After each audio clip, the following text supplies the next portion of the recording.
Welcome to another episode of Power Core Productions and Podcastings.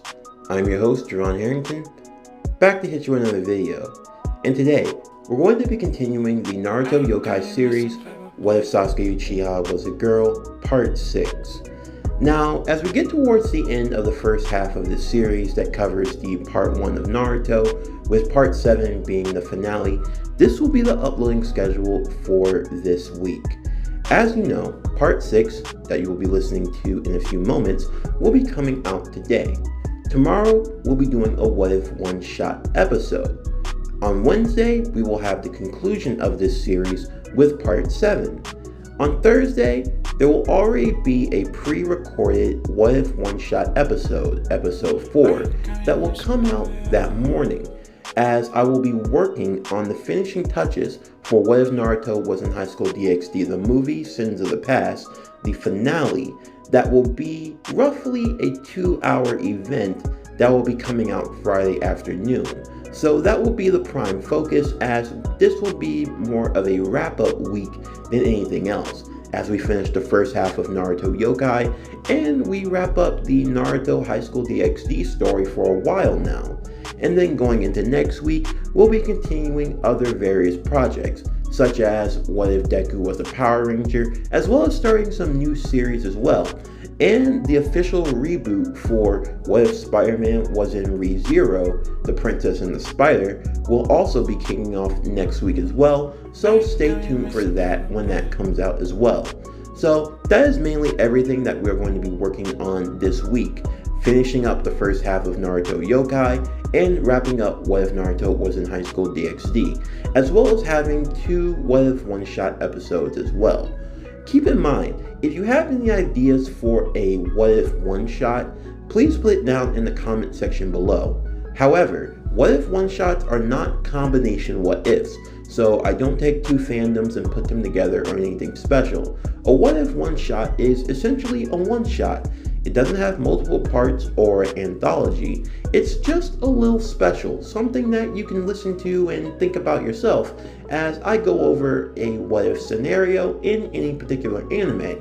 This doesn't have to just be Naruto, this can be any other anime for the most part, although I will have to admit it's a bit hard to do it with some animes as they aren't really in completion yet. So the What If one-shots for the most part will probably just be Naruto based for now, although I will try to get into other fandoms in the future. However, with that, let's get into today's video. So as always, sit back, relax, and enjoy the show.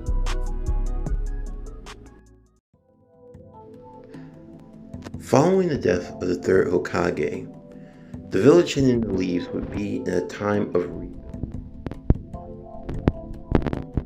presence.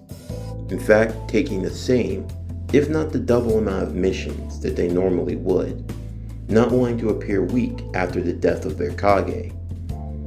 In the meantime, Jiraiya and Naruto would begin their search for Lady Tsunade, one of the 3 legendary Sannin, as she had been offered the position of 5th Hokage. However, while they were on this trip, Naruto would begin his training with the Rasengan, as in canon. However, unlike his canon counterpart, Naruto in this timeline would have much better chakra control and a much better understanding of change in chakra nature. As such, he would mainly have to only focus on change in chakra form. In doing so, he would be able to get through the first 2 steps of the Rasengan in rather quick succession. After all, if he were able to learn the Rasengan within a week's time, then having this extra time that he already had to practice and prepare, he would be able to learn and master the Rasengan at a much easier pace, although he would still struggle with the 3rd step. Meanwhile, in the village hidden in the leaves, Satomi would be going to meet with Anko and Kakashi for afternoon lunch. However, as she is going to meet with Kakashi, he would notice the 2 hooded figures in the tea shop. After alerting Kurenai and Asuma of the 2's presence, he would then turn to Anko and tell her to take Satomi somewhere far away, not wanting her to get involved in the upcoming fight. As Asuma and Kurenai would confront the 2 hooded figures, they would reveal themselves to be none other than the former Leaf Shinobi and Mist Shinobi, Itachi Uchiha and Kisame Hoshigaki, two men wanted in the bingo books as S-rank criminals. Itachi wanted for the slaughter of the Uchiha clan. The two would still go on to have their fight with the Hidden Leaf Shinobi as in the original timeline. The same thing would happen to Kakashi, where he is ultimately placed under the Genjutsu Tsukuyomi, having his mind being mentally broken and almost on the verge of collapse, if not for the dynamic entry of Might Guy, who would be able to save him at the last moment, forcing the two ninja to retreat, as it would be revealed that they were after the fourth Hokage's legacy, referring to Naruto. As Naruto would continue his training, he would soon get about 85% of the Rasengan complete. However, he would still be working on its overall mastery. He would think to use shadow clones, and he would be toying with the idea for a while, being alone in his hotel room, while Jiraiya was off having his own adventures, so to speak. Unknown to him that two high-powered ninja, and one who he was rather familiar with, was close to his presence. While Kakashi would be in the hospital, Satomi would still overhear that Itachi had returned to the village, and even more so, that he was after Naruto. This would cause Satomi to not only panic, but to be in an all-out frenzy, rushing out of the village immediately to try to find and track down Naruto, knowing full well how dangerous her brother was. It wouldn't take her too long to deduce why he would be after Naruto, as the only thing that Naruto could have that would be of any value would be the Nine Tails. Although why Itachi was after the Nine Tails was something she couldn't answer. Anko would realize that Satomi had gone off, and she, along with Guy, would rush over immediately to try to stop her, as well as save Naruto from Itachi and Kisame. While Naruto was practicing his Rasengan, he would get a knock on the door, opening it to see both Itachi and Kisame, who would ask him to step out. Naruto would be nervous, but not only that, he would have a tinge of anger boiling within himself. As he would step out to face Itachi, Itachi would comment that Naruto had gotten a lot bigger since the last time they had met, speaking to him nonchalantly. Naruto now feeling more pissed than anything, as the last time he and Itachi were face to face, he were on the ground with a katana stabbed in his gut, and he very much remembered that scar. Kisame would still threaten to cut off a leg so that Naruto couldn't run. However, before he had time to do so, Naruto would quickly create multiple shadow clones, pushing himself, the original, to the back, while Kisame would slice through the original clones with his blade. As Kisame and Itachi would be on the other side of the hall, Naruto would ask Itachi what he were doing here, as he had not seen him in all this time, asking if he were in any way remorseful for what he had done, to which Itachi would coldly say that he had no regrets, and that he came here for Naruto and the Nine Tails. Naruto would now be aware of what they were after, although why they would be after the Nine-Tailed Fox was something that he had no way of answering. Before he could engage in the two in combat, Satomi would arrive quickly to Naruto's side, the two of them staring angrily at Itachi. Naruto would begin to flare up with the chakra of the Nine Tails as he was drawing from it, and Satomi's eyes would be blood red with the Sharingan. Satomi wouldn't say a word. The only thing she would do is foster all of the hatred that she had towards Itachi, as she would form a Chidori in her hands. She would ask Naruto but for one thing, to make an opening. Naruto wouldn't hesitate, as he would create 2,000 shadow clones, overflowing and filling the halls, forcing Kisame to have to fight his way through all of the clones, creating just enough of an opening for Satomi to rush through. Now being much faster and stronger, she would move at almost blinding speeds. However, to Itachi, she were moving no slower than a snail. He would effortlessly catch her hand, catching it with the Chidori in mind, thinking that this was the real Satomi. However, it would prove to be nothing more but an illusion, as the Satomi that he ended up grabbing would prove to be nothing but a Naruto clone, using a cheap genjutsu trick to appear as if you were using the Chidori. Once the clone disappeared, the real Satomi would come through next, with the real Chidori in mind, Itachi just narrowly grabbing her hand before it could do any damage, although he would feel a sharp pain in his lower gut. He would snap Satomi's wrist and throw her to the ground. However, more Naruto clones would come to her assistance, pushing Itachi back, getting Satomi back on her feet, while Kisame would still be dealing with the clones, who would prove to be troublesome to some extent. As Satomi and Naruto were now staring down Itachi, the two of them would perform a combination jutsu, Naruto with the Great Air Bullet and Satomi with the Dragon Fire Jutsu, creating the Incinerating Winds. As the jutsu would be launched towards Itachi, Itachi would use the Amaterasu to burn away their flames. The two of them being shot, that black flame could actually burn out their Great One. They would feel a bit of fear in this moment, as Kisame had finished defeating all of Naruto's clones. Now the two of them were standing in between a rock and a hard place, the hallways being blocked on either side. Either they would have to face Itachi or Kisame. The two of them standing back to back. Satomi wondered what they should do. However, Naruto would tell her that everything were going to be fine, and if worse came to worse, he would not let her die here. Satomi would be relieved by this, but at the same time she would be angered at her own uselessness.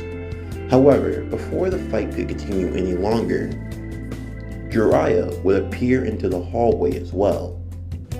Riding on top of a toad, he would use the toad's tongue to pull the two kids out of the way, as Kisame would rush over to Itachi's side. As the halls would start to turn into that of the belly of the toad, Jiraiya would try to ensnare the two. Kisame worried that they might not be able to beat one of the legendary Sani. Itachi would quickly vouch for this, as the two would begin to make their escape, heading out of the window as they had before. Not too long after, both Anko and Guy would arrive as backup as well, checking to see if the kids and everyone were alright. Satomi, although her wrist had not been completely broken, it had been slightly sprained. Although thankfully, Anko knew a little bit in medical ninjutsu. Nothing major, but just the basics in terms of repairing a small injury like that. So after getting it bandaged, it was mostly fine for the most part. From there, Satomi would decide that she wanted to stay close to Naruto, not knowing when Itachi would return. Anko would be against this for a while, but Jiraiya would offer for the two of them to come along with he and Naruto, as they would be going to find Lady Tsunade anyway, as they were only going to find her to give her the title of Hokage and return right back to the village, and that if they all traveled in a group and stayed close together, then they should be alright. Anko would agree to this, and Guy Sensei would leave them be, returning back to the village. As the four would continue their travels, as they were going to continue looking for Lady Tsunade and wherever she might be, Naruto would continue working on the Rasengan, and Satomi would talk to him about their fight with Itachi. The two would agree that while they had made some progress, they were still far behind from where they needed to be, and they were definitely lacking in areas that they could improve on. Satomi would still want her revenge against Itachi, but however, she would not be so one-sided in her revenge. Of course, she wanted it above all else, but she was also worried about Naruto. Naruto and Satomi, now knowing that Itachi, or whatever group he were with, were now after him and the nine-tailed fox within him. They knew now that they were most likely going to come into contact with him at some point in the future. During this time, while Naruto would still be working on the Rasengan, Satomi would watch over his training and would instruct him to not shortcut it and make sure he did it the right way. As she would see that Jiraiya could perform the Rasengan with one hand, she had very much more confidence that Naruto could do the same, so the idea of using two clones would be nixed right then and there. While Satomi would instruct and help Naruto, as she had in the past with his chakra control, she would ask one thing of Naruto for her help. She would ask that she too be taught how to do the Rasengan. Naruto would begrudgingly agree, and would show her the steps that he took to do the Rasengan, which she would be able to do in half of the time. As she had her Sharingan activated when Naruto would be doing the jutsu, it was already easy enough for her to copy it, but she did take the time to learn how to do it the right way to get the proper feel for it. Not too long after, the two would be able to perform the Rasengan rather effectively. Satomi's would be a bit more better and more refined, while Naruto's would be a bit more wild and untamed, but that was just something that would be better off with more practice and control that would come with due time. After a few more weeks of searching, the group would eventually find Lady Tsunade, who would be drinking in a bar one night after her gambling effects didn't go as she expected them to. As Jiraiya would meet with Tsunade, trying to catch up on old times, he would cut right to the chase and tell her about the situation at hand, telling her about the death of the third Hokage and how she had been offered the title of the fifth Hokage. However, much to everyone's shock, Tsunade would not only turn down the offer of Hokage, but would actually start to belittle the title, mocking them and stating that only a fool would take such a bet as to be Hokage, as they all died rather young. Even though Hiruzen was rather older, he were a foolish old man trying to play hero, and the fourth Hokage, a man still in his prime, died at a rather young age himself, and was only Hokage for about a year. This would actually anger Naruto more than anything, as he actually had great reverence for the Hokage. And Satomi would actually feel angered by this as well, as she was in support of Naruto's dream, and to hear someone belittle Naruto's dream was something she took great offense to. Even more so than Naruto in the original timeline, Satomi would be the first one to step forward and would actually speak to Tsunade. In fact, going as far as to mock Tsunade for how far she had fallen. This would shock everyone in the bar, but Satomi would not hold back in her scolding words to Tsunade. She would call her out for being a drunken old hag who hid behind her genjutsu because she was afraid of aging gracefully. She would talk about how, rather than facing her fears, she chose to dwell in her own drunken stupor and in her own vices. Tsunade would be annoyed by this and would try to tell her to shut up, but Satomi would just continue. Satomi, being a rather studious student in the academy, would go on to cut deep talking about the ninja wars. She would mention about how Tsunade's younger brother had died, and how if that were enough to break her, then she wasn't worthy of being Hokage.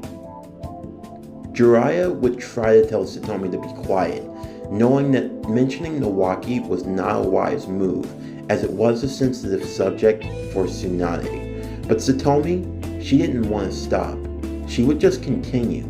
She would talk about how Tsunade was from one of the founding clans of the village, the Senju, but instead of trying to honor their legacy, she besmirched it in every way, shape, and form, and she was a disgrace to the Senju name, and that her brother were more of a shinobi than she would ever be.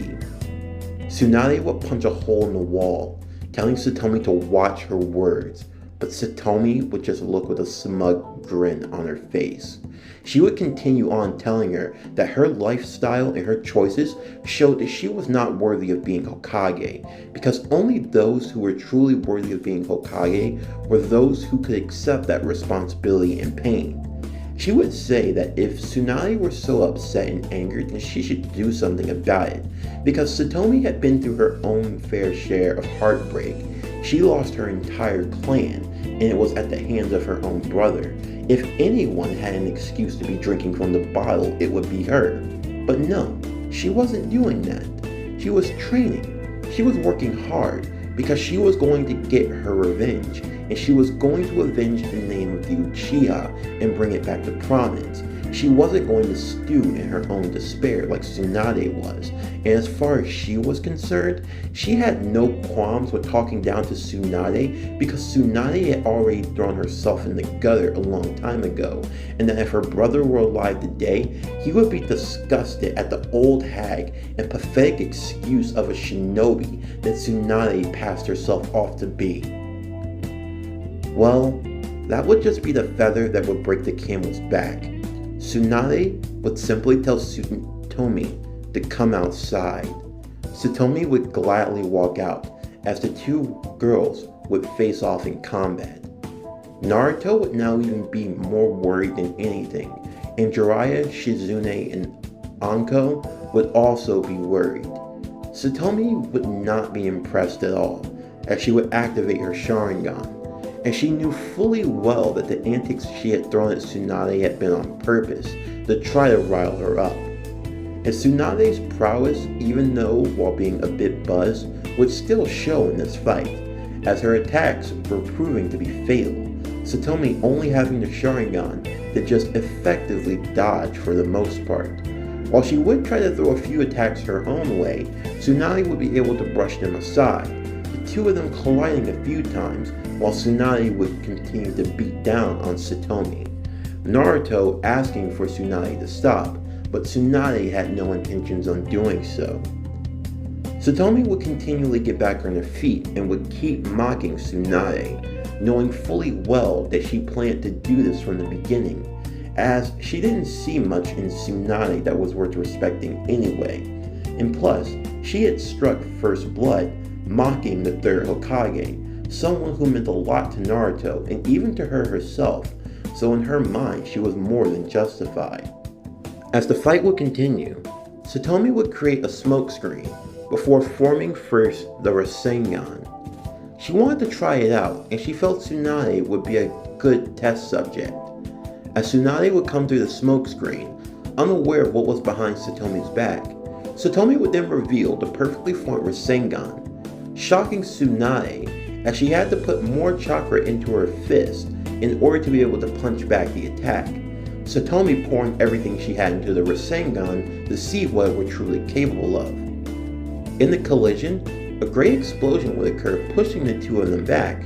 Tsunade wouldn't be pushed back too far and would be able to get back on her feet after stumbling a bit, but Satomi would be sent back flying even farther, crashing into one of the side building walls.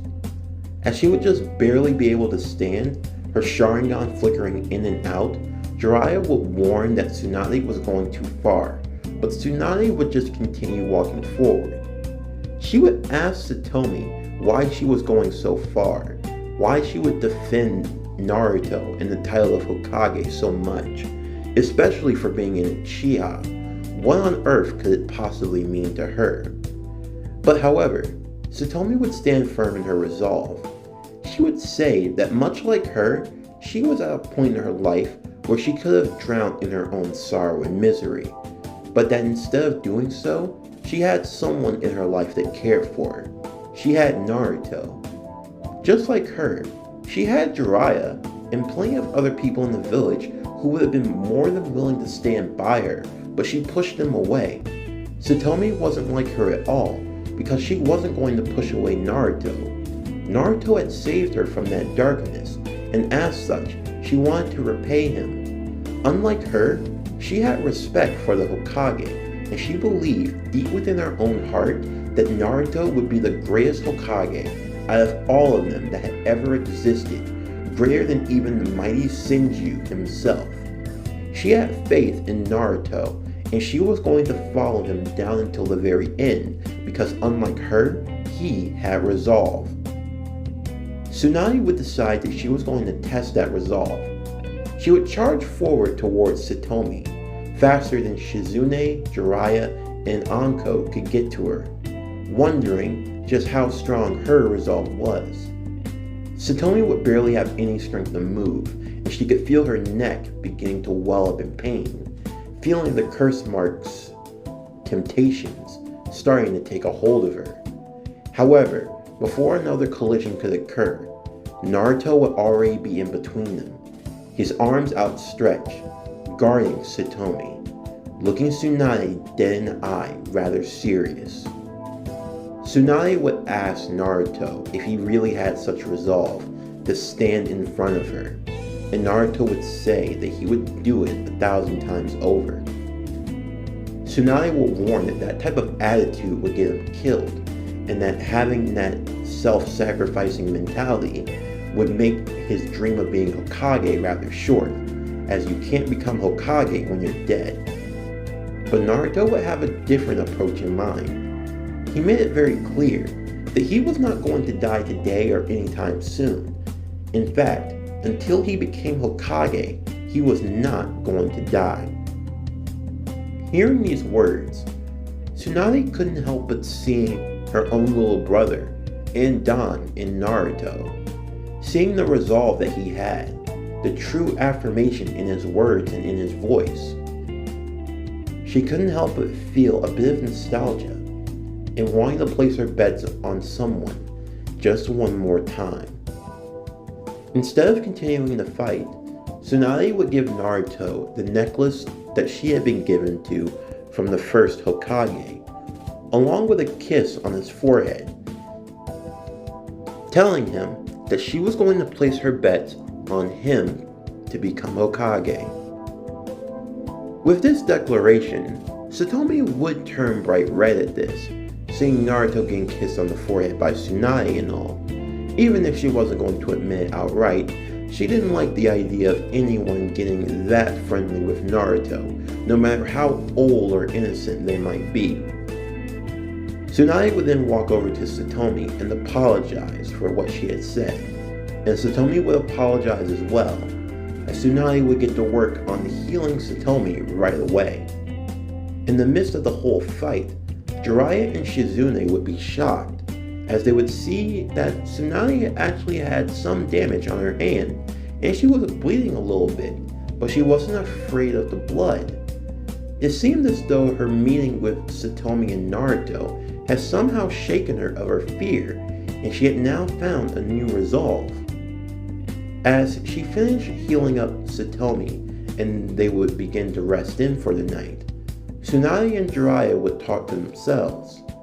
Tsunade would explain that, in that moment, she had no intention of being Hokage, and she had no intention on going back to the village.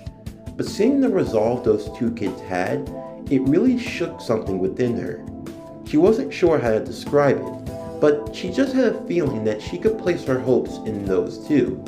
And also, she couldn't help but admit that they made a cute little couple, even if they didn't realize it themselves. The next day, everyone would be heading back to the village hidden in the leaves. As they did so, Tsunade would tell Jiraiya of her meeting with Orochimaru and of the offer that he had made to her, although she turned him down in the end. While Jiraiya would be tempted to stay and fight with Orochimaru, knowing that he was in a weakened state, they decided that it would just be best to go back to the village hidden in the leaves since they had Satomi with them, and the last thing they wanted to do was put her in harm's way, especially with Orochimaru close by. And as such, the group would return back to the village hidden in the leaves. Tsunade would go to healing anyone who was still injured from the Konoha Crush attack, as well as making sure Kakashi would have his mental state restored.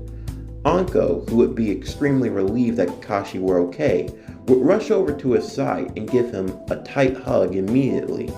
Everyone in the room kind of blushing a little bit and teasing them for it, as Anko was holding on to Kakashi rather tight, before she realized what was going on, and she pushed him off before hiding her own face, trying to pretend as though nothing were happening. And as such, Tsunade would then be enrolled as the 5th Hokage, with her ceremony taking place not too soon after, and things would start to get rolling back in the village hidden in the leaves. In the meantime, Orochimaru would be deeply angered that Tsunade did not accept his offer and instead run back to the village, leaving him high and dry. Now he wouldn't have a way to restore his arms, and his body was quickly failing him. He needed his new vessel. He returned to Kabuto with a particular order in mind: to send out the Sound 4 to retrieve Satomi Uchiha by any means necessary, and to make sure that the fifth one would be up and running, as he might prove to be of some use.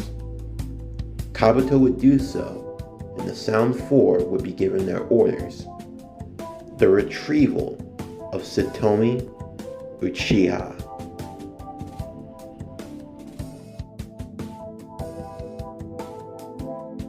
This concludes Naruto Yokai, What If Sasuke Uchiha Was a Girl? Part 6. For all this and more, don't forget to like, comment, subscribe, share, and hit that bell for post notifications so you can stay up to date on everything that is Power Core Productions and Podcastings that has to come out now and in the future. Also, stay tuned for everything else that we have coming out this week, including the Part 7, Part 1 finale for Naruto Yokai, What If Sasuke Uchiha Was a Girl, coming out on Wednesday, as well as episodes 3 and 4 of What If One Shot that will be coming out on Tuesday and Thursday. And we will be having the conclusion of What If Naruto Was in High School DxD the movie, Sins of the Past, Part 3, that will be coming out this Friday. But that's going to do it for the end of today's video. I'm Jamon Harrington with Power Core Productions and Podcastings, signing off, and I'll see you next time.